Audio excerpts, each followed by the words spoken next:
So, hi, good evening, everyone. This is Mohit here from Master of Sales, a podcast series by sales and for sales.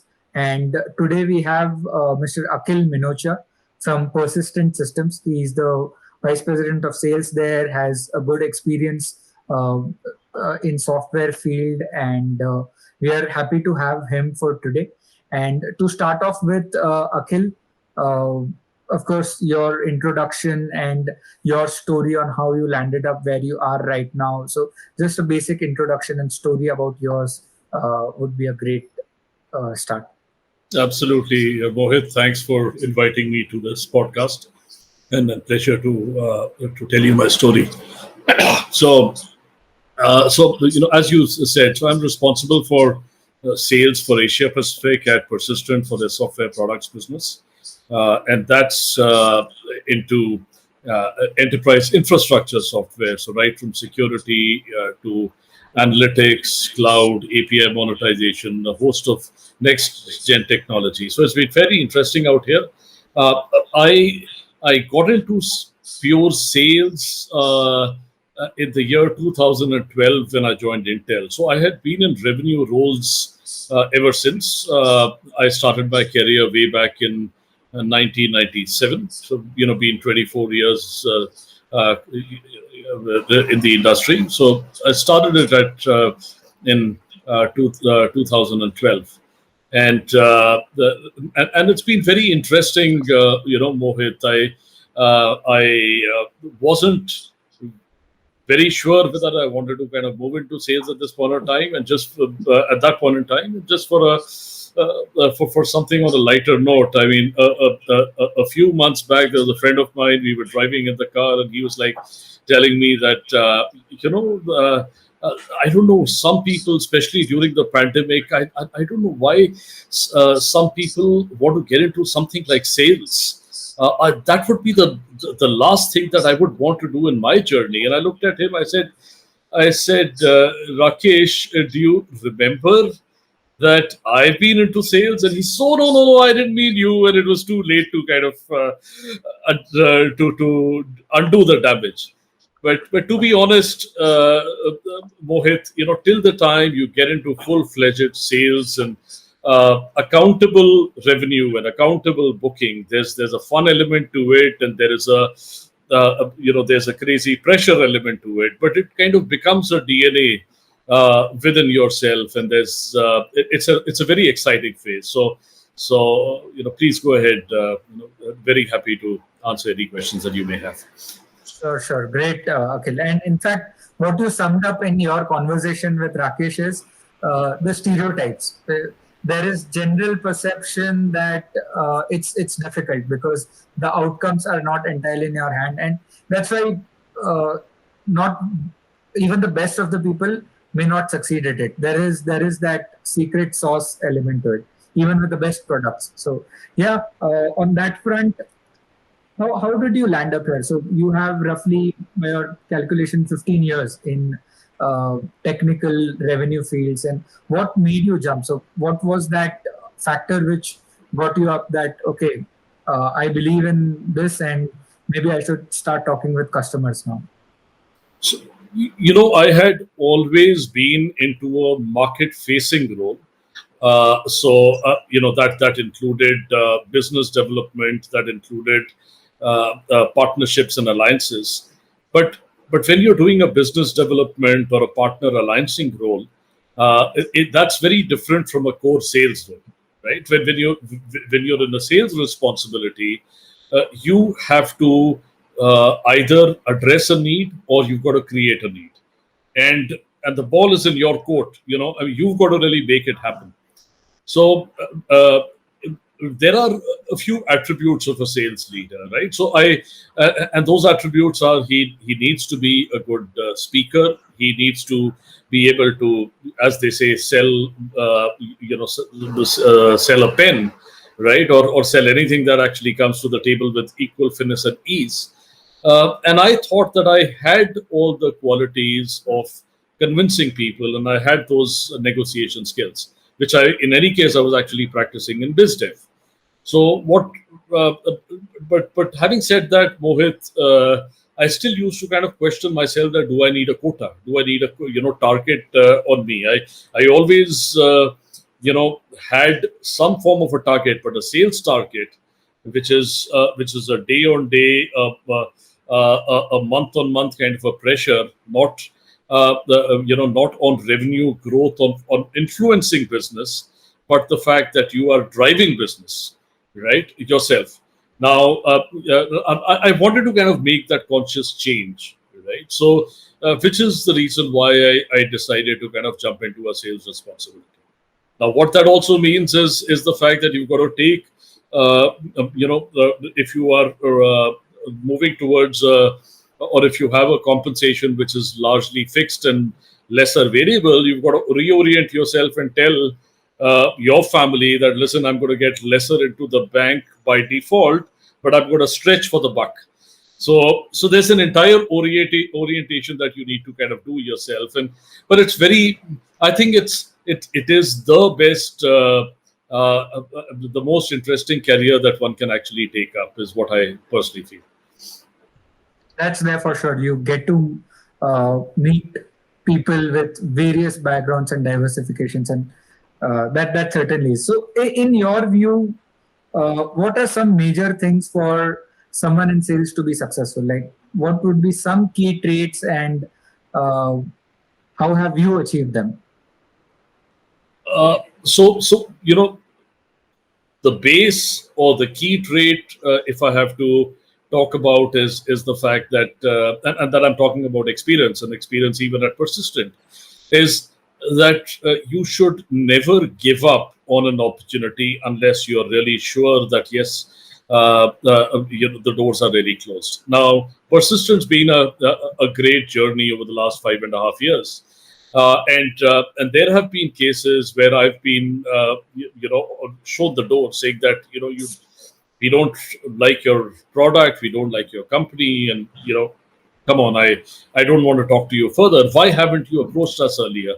Or why aren't your support teams kind of taking care of us?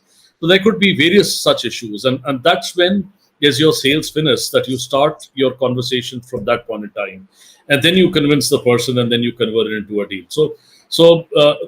In fact, there was one particular case, Mohit, where I had we had participated in the RFP, or request for proposal, right? And we had lost in the RFP. I can't, for confidentiality reasons, I can't talk about the name of the company, but in spite of that, we did a complete turnaround, and we eventually won the business. So that's what is the key attribute of a sales leader or a sales manager. That I don't want to get into the specifics of what we did and how we navigated, but convincing the customer, right? Finding out exceptions, and looking at how you can really crack the deal. So never give up kind of an attitude is the best, is the most important thing. The second is, uh, every salesperson should not be afraid of a conversation. Right now, I used to have a lot of conversations with partners. I used to have a lot of conversations with end customers when I was in a more business development profile, and also, the other related profiles like partner alliancing, or even project management. But I've had a varied exposure over the years. But the difference really is that when you're accountable for bringing in the buck to your company, it's important that you don't feel insulted. You've got to become a different person. So you have to be ready to have a straightforward, straight-jacket conversation. I've learned from some of my colleagues, in my fraternity, also at Persistent, some of my colleagues, where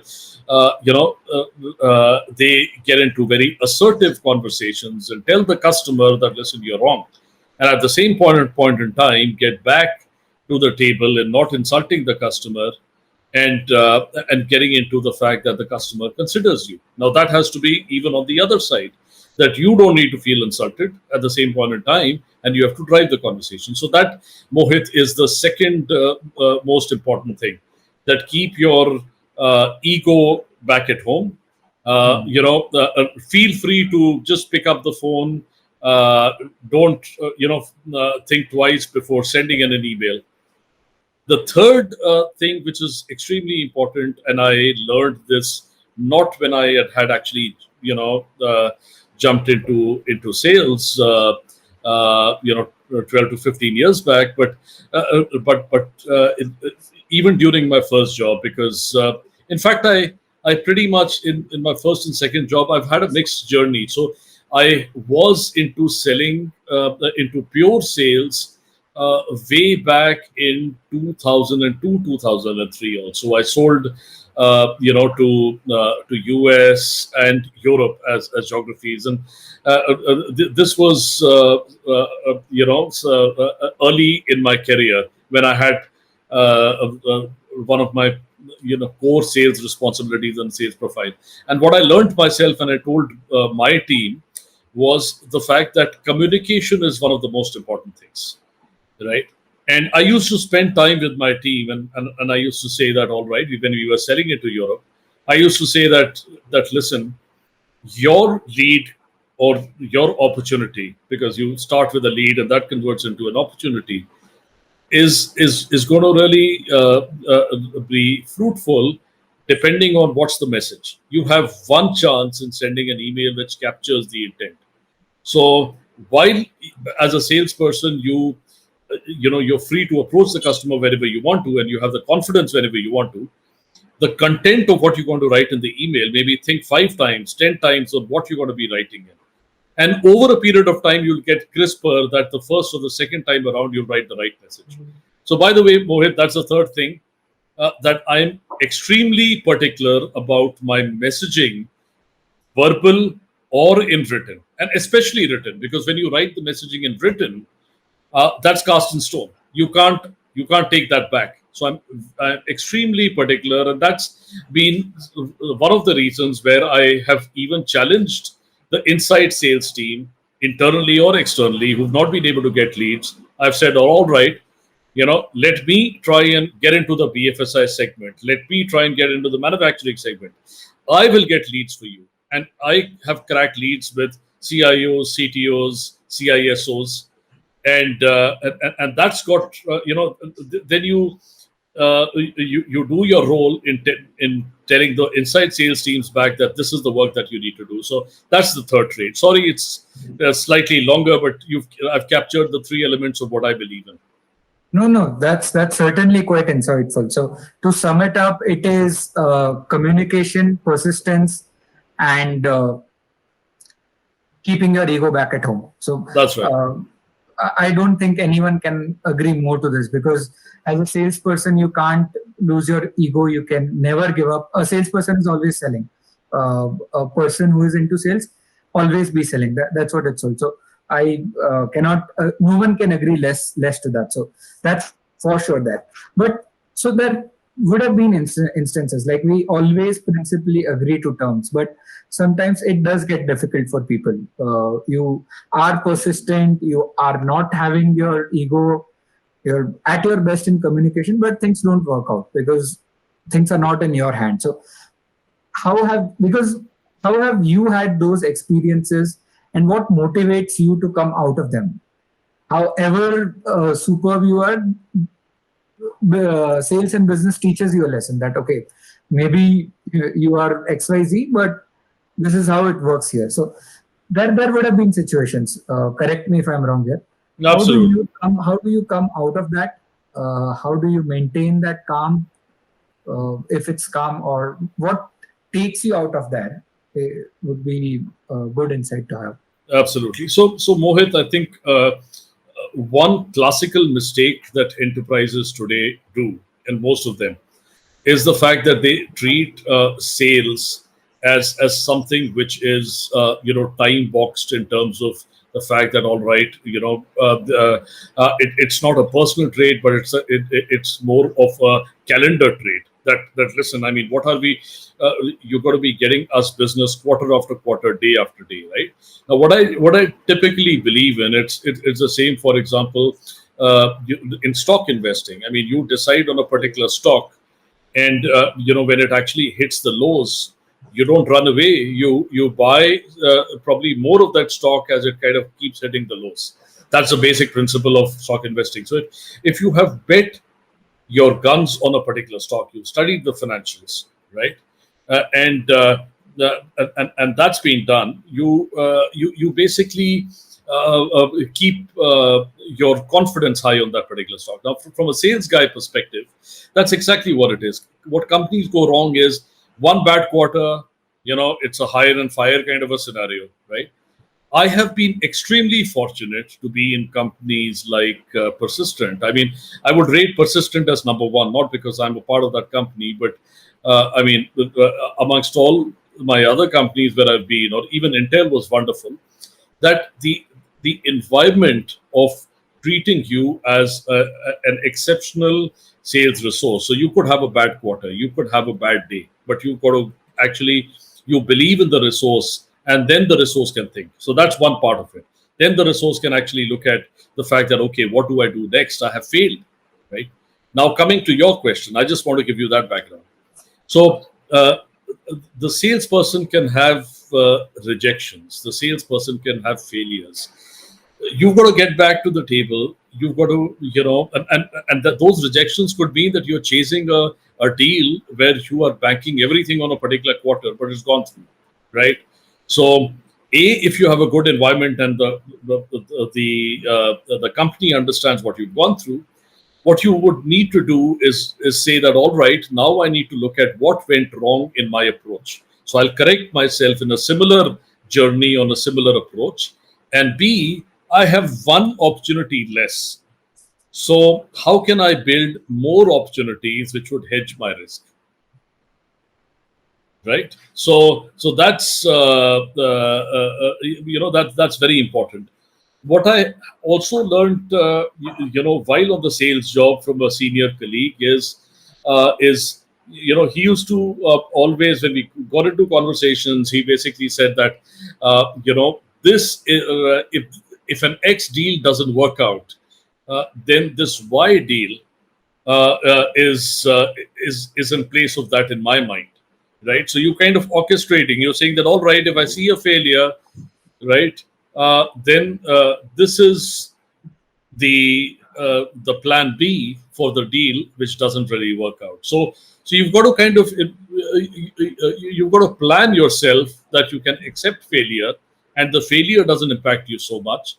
And what you really need to do is insights on what went wrong, and get back to developing a pipeline, opportunity pipeline, with greater state from your learnings.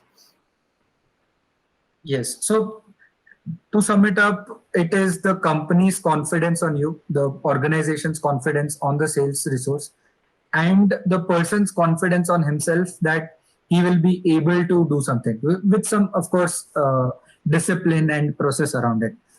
That's what helps you go to that next quarter or go to that next meeting with full confidence. Yeah, absolutely. That's aptly put. So I totally agree on that part. But you would have encountered a lot of people with a lot of different methodologies and processes. You've managed teams as well. How do you make sure that team is aligned in that process? There's how much ever you try, there will always be some people who perform very good, some people who are on the average segment, the median part, and some people are laggards. They take time, or maybe it's just not happening for them. How do you take them along, even as an organization or as an individual leading a team, that they perform good? There are some bad tomatoes. How do you consider it as a team? What are the incentives, or what's the process whole around there to make the team successful? Absolutely, I think that's a brilliant question. So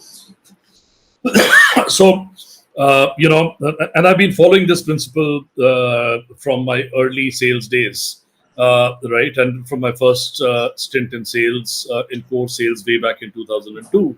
At a company called Goldstone Technology. So what I believe is that a sales leader is not just a sales manager. right? Which means that he is not only managing a sales team, which where the quota is actually rolling up to him, because then you could at some point of time become redundant, and somebody can question you that listen, all right, you're driving a $10 million and your team is generating $10 million. By the way, Akhil, how much are you generating yourself, right? So there could always be that question. So what I believe is that the salesperson needs to be exemplary in his contribution. So he should have certain accounts where he's driving himself or adding value, right? And is not completely dependent on his team to drive value. So that's on being exemplary. From a team's perspective, uh, it is very important to coach and build a sales team who are accountable on what their targets and achievements are. At the same point of time, the team members don't feel alone and don't feel as if they are, they have to take their bag out and get the buck home. As a leader, you've got to handhold them and tell them that you are there for them wherever required. So a sales leader has to exert influence, whether it is in opening up new contacts, passing on sales wisdom, uh, participating in sales strategies. You're there for them, right? Uh, uh, uh, the other point is that there could be good performers, there could be bad performers in your team. So a sales leader is everything clubbed into one. Uh, he's a sales manager. He's an HR manager. He's got to be empathetic, right? He's in some ways and respects. He's also, an ambassador of the company internally, right? So you've got to actually have a conversation with the concerned individual, and be able to really identify that what's wrong, what's the path which is actually going wrong, and motivate him. uh, I've always felt that as far as responsibilities are concerned, responsibilities, you should make every team member look at thinking out of the box and being able to expand out of his remit of an opportunity, right? So you basically create the boundaries for him, the light boundaries, and then you look at his initiative and see that all right, these are the light boundaries. But if you want to go outside these boundaries, then feel free to go. Just kind of keep me informed and see what those are, right? And so you're still managing him, and that's exactly what I've done, Mohit. I have, in some of my previous profiles, I have been successful in people, creating and building their remit by coming back and say that, hey, this is exactly what I really want to do. I mean, it could be an unaddressed territory. Somebody is focused on India, for example, and you say that, all right, I mean, I can test you, I can look at South Asia for you. And, if you come across any opportunities in South Asia, it doesn't belong to you right now, but come back to me and, explore things. And if there's a conversation, we'll see how it goes.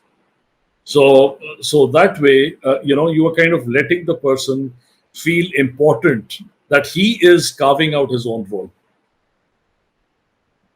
So leading by example, team having confidence in the leader, and then they'll try their best. So these strategies is what you adopted or you vouch for. Absolutely. And they do wonders for the people who are working below you or working below them, because you know that when the leader is doing so much, we also can do it. And if the leader is just giving commands, we are the sales culture as such diminishes. Absolutely true, Mohit. So on the front of you managing teams and you being in this software IT business since a couple of years now, in fact decades too, if I'm not wrong, how have you seen the sales process, the way enterprise sales is done change? So in 2000, in 2010, in 2020, has it been the digital transformation, or how do you think? Is it still the same? Is it still people buying from people, or it's something else? What have Yeah. you seen change over the last 20 years? Yeah, I have a very interesting facet to share as far as this is concerned. So, I've been very fortunate to be at the forefront of technology, as well as having spent a fair amount of time on the telecom side, right? So, one major thing that I've seen, Mohit, is that when I was in a telco like Airtel, for example, a senior director in the company used to have this terminology called neighborhood seat. So what that really meant is the fact that other over-the-top players and other technology players are going to eat into the telco's revenue, right? Now, today there is a thin blur. Now, there is no pure play traditional telco. Every telecom company today is also a technology company and battling in the same space.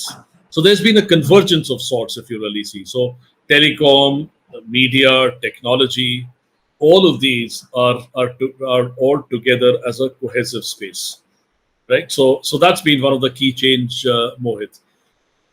Uh, the other change, and I've also dealt with the diverse customer segment. So I have a fair amount of experience selling to strategic accounts, which is large enterprises, and across different verticals, which includes BFSI, manufacturing, retail, telecom, and others, right? And including the government. So each one of these, even the government and PSU segments, each one of these segments, the way sales is done now to the way sales was done earlier has kind of changed.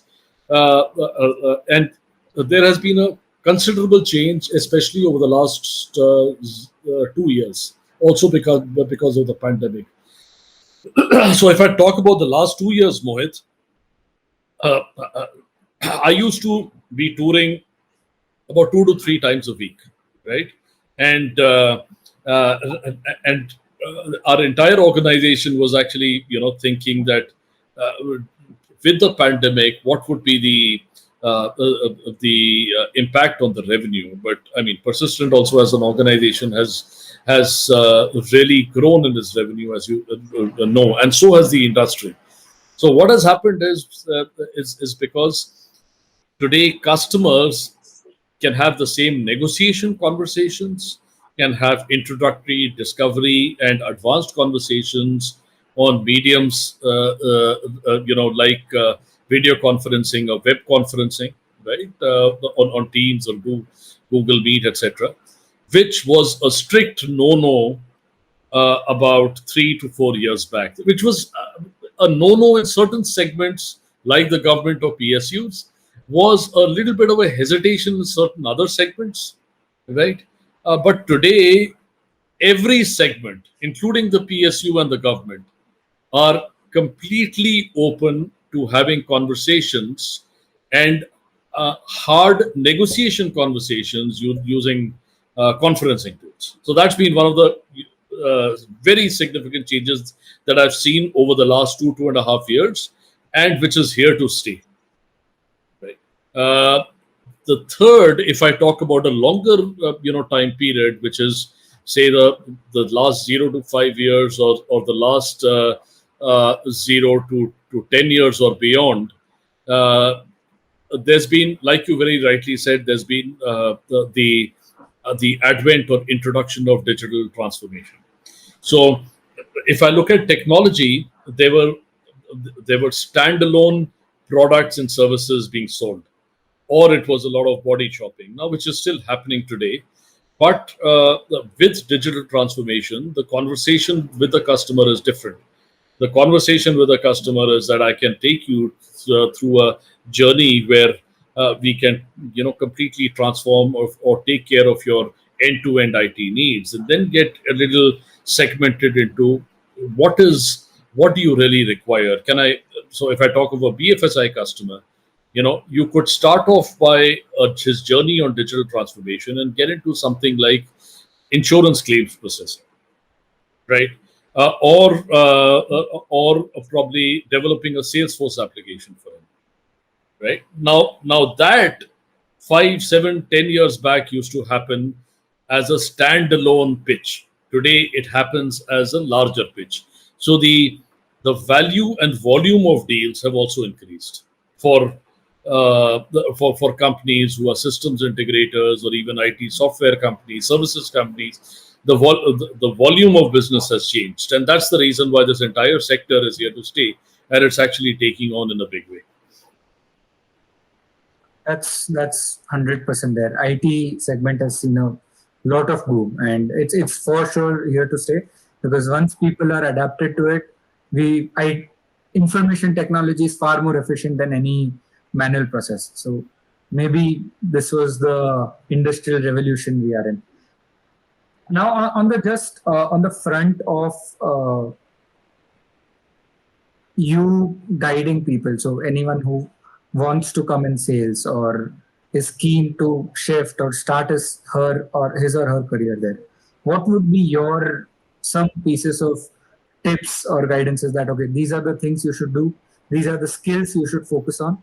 Of course, one is communication, which you rightly pointed out, but some other skills that, okay, try getting on these, you'll land up a good role, and try hard. So, what would be some tips which you could give to yourself 20 years back, or maybe which you could give to someone who is joining now? Yeah.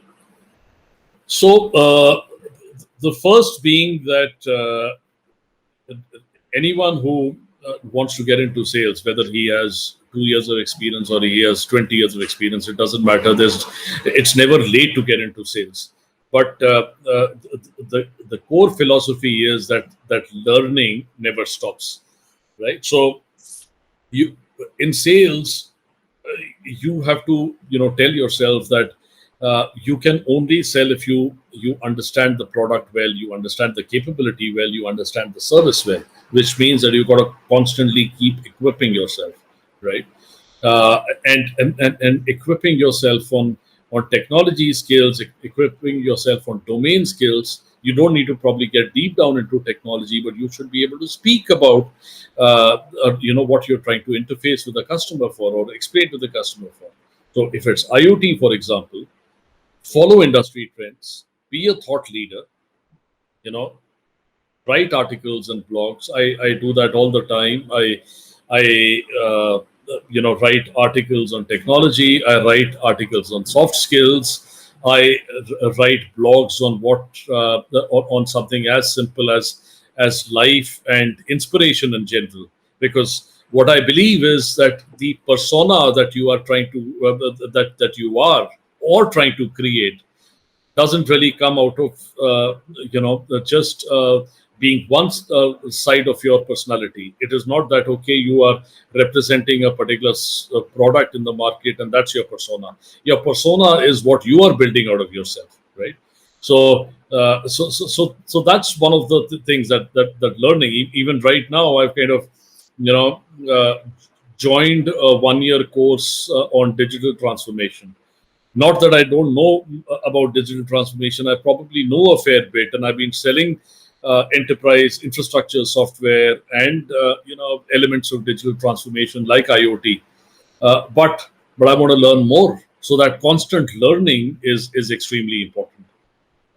So that's one part of the thing, apart from communication, that I said, that learning has to be continuous, and some of the other elements I'd already covered in the conversation earlier, in terms of the fact that you've got to you have to be ready for a nasty conversation. You've got to keep your ego aside. But since you're asking me to give tips to a salesperson, first of all, I would like to say that never be afraid of getting into a sales environment, because that's the best thing that you can do to yourself. To be very honest with you, Mohit, since it is this forum, let me just tell you, you become street smart. You hone yourself much better. Your confidence increases. The way you speak to people increases. I was always a public speaker right from my school days. I used to be participating in debates, elocutions. But if I look at my confidence level, in spite of being a public speaker from the time I was maybe 8 years of age or 7 years of age, right? There is a marked difference in my self confidence compared to what I would have been during my school days or during my MBA days. I mean, even in my MBA, I was for example, the person who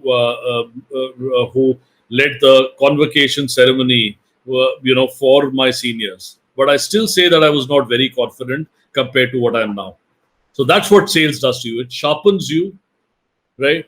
If I rate myself on a scale of 0 to 10 at that stage, even my MBA days, if I rate myself as probably a 6, I would rate myself as an 8 now.